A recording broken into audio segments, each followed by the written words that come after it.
Kita baca dahulu dalam Yohanes 10 ayat 14. Dikatakan di sini, ini Tuhan Yesus gembala yang baik, dia berkata, "Akulah gembala yang baik." Sama-sama kita baca. "Akulah gembala yang baik, dan aku mengenal domba-dombaku, dan domba-dombaku mengenal aku." Amin. Ya, kalau kita baca lagi, sama seperti Bapa mengenal aku, dan aku mengenal Bapa, dan aku memberikan nyawaku bagi domba-dombaku. Ya. Ayat 27, domba-dombaku mendengarkan suaraku, dan aku mengenal mereka, dan mereka mengikut aku. Betul? Jadi kita sebagai gembala kenal domba kita. Amin, saudaraku. Karena Ibrani 13 ayat 17 dikatakan, "Taatilah pemimpin-pemimpinmu, tunduklah kepada mereka, sebab mereka berjaga-jaga atas jiwamu sebagai orang-orang yang harus bertanggung jawab atasnya. Dengan jalan itu mereka akan melakukannya dengan gembira, bukan dengan keluh kesah, sebab hal itu tidak akan membawa keuntungan bagimu." Amin. Nah, dikatakan di sini pemimpin itu berjaga-jaga atas domba-domba, atas jiwa-jiwa, atas jiwa domba-domba itu. Karena kita gembala yang baik akan memelihara mereka, berjaga-jaga atas mereka, supaya mereka itu mendapatkan kehidupan dari Tuhan. Dan kita bertanggung jawab, ya, bertanggung jawab tentunya di dunia ini kepada atasan kita, tapi bertanggung jawab nomor satu kepada Tuhan. Ya, jadi memang ada otoritas kita sebagai pemimpin untuk memberkati, diberikan Tuhan. Jadi kalau kita tidak sukacita, saudaraku, sulit bagi kita memberkati.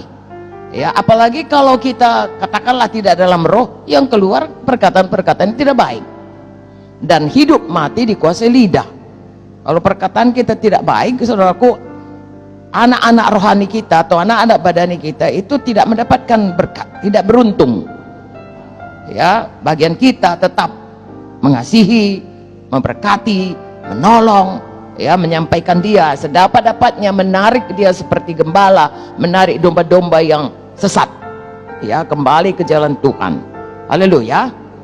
Di dalam gereja banyak sekali orang, saudaraku, cepat kali lupa hal-hal yang baik yang kita buat. Ya, dia lupa semua, yang dia ingat hanya menuntut haknya, yang sebenarnya pun ya tidak patut. Tetapi itu adalah orang-orang yang ada dalam gereja. Dan bagaimana kita menghadapinya? Tentunya semuanya itu pun dibiarkan Tuhan, diberikan Tuhan, atau tidak dilakukan Tuhan untuk membentuk kita. Haleluya. Segala sesuatu bekerja sama menjadi kebaikan bagi kita kalau kita mengasihi Tuhan sesuai dengan panggilan Tuhan, sehingga makin hari kita makin bertumbuh dalam buah roh. Haleluya, makin menjadi seperti Yesus. Jadi setan mereka-reka yang jahat, kalau ada hal-hal yang jahat seperti itu, untuk menjatuhkan kita, untuk menjatuhkan anak Tuhan, untuk menghancurkan gereja. Tapi kalau kita dalam roh, saudaraku, itu dibuat Tuhan untuk membentuk kita bertambah-tambah teguh di dalam Tuhan. Amin. Baiklah, hari ini kita lihat contohnya Joab. Joab itu salah seorang panglima dari Daud yang sangat setia, tetapi juga tidak setia. Sayang sekali, saudaraku. Ya, saya sangat kagum kepada Joab ini. Dia sangat setia, saudaraku. Bukan cuma dia, adik-beradik dia semuanya. Ya, mereka itu setia kepada Daud. Ya, setia sekali. Tapi dalam perjalanannya kemudian ada hal-hal di mana dia tidak setia. Dan betapa sayangnya kita kadang-kadang segan, saudaraku, ya, bertindak terhadap dia, karena dia dari awal udah sama kita. Ya, tapi ada hal-hal yang bisa fatal dibuatnya. Nah, jangan saudara bingung hal itu. Itulah orang yang mempunyai karakter setia dan tidak setia. Dan itu tidak baik. Itu seperti Joab. Kalau kita lihat Joab, akhirnya dia dibunuh. Ya, dia akhirnya tidak baik akhir hidupnya. Jadi lebih baguslah kita menolong orang-orang seperti ini, jangan berlarut-larut.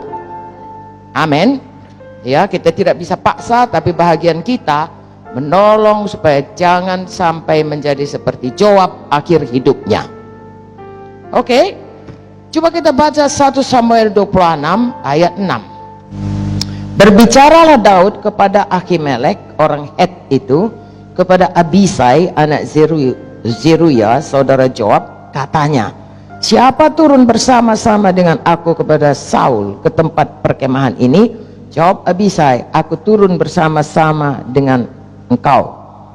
Ya, kita lihat selanjutnya. Datanglah Daud dengan Abisai kepada rakyat itu pada waktu malam. Tampaklah di sana Saul berbaring tidur tengah perkemahan dengan tombaknya terpancung di tanah pada sebelah kepalanya, sedang Abner dan rakyat itu berbaring di sekelilingnya. Ya, dan seterusnya dan seterusnya.